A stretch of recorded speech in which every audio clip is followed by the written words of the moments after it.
Teaser అంటే అర్థమే అది కదా.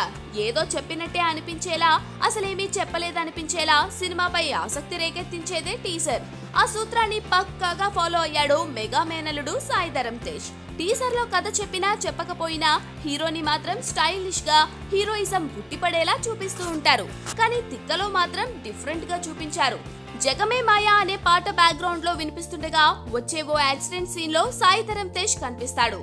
ఆ తర్వాత నువ్వు ఒక్క మాట అడిగి చూడు, హీరో ఏంటి టెర్రరిస్ట్ కూడా అయిపోతాను అనే డైలాగ్ చెప్తాడు తేజ్. అయితే ఎవరు ఎవరిని అడిగారో, ఏమడిగారో మాత్రం తెలియదు. బహుశా అమ్మాయే అడగాల్సి ఉంటుంది. అయితే తాగుబోతు రమేష్ చెప్పే డైలాగులు మాత్రం ఇది ప్రేమ కథ అనే విషయం స్పష్టం చేస్తుంది.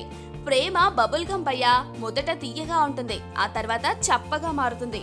దోస్తాన్లు అలా కాదు, చాక్లెట్లా ఎప్పుడూ తీయగా ఉంటారు అంటూ తాగుబోతు రమేష్ చెప్పిన డైలాగులు బాగా పేలాయి.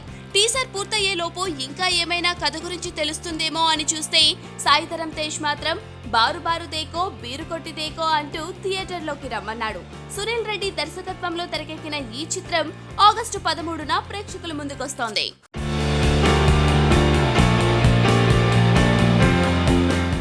ఎవరెవరితోనూ అనుకున్న కాంబినేషన్ లో చివరికి ఎవరెవరితోనూ సెట్ అవుతాయి. మురుగదాస్ సినిమా తర్వాత మహేష్ బాబుతో పనిచేసే దర్శకులుగా విక్రమ్ కుమార్, త్రివిక్రమ్ లాంటి వాళ్ళ పేర్లు వినిపించాయి.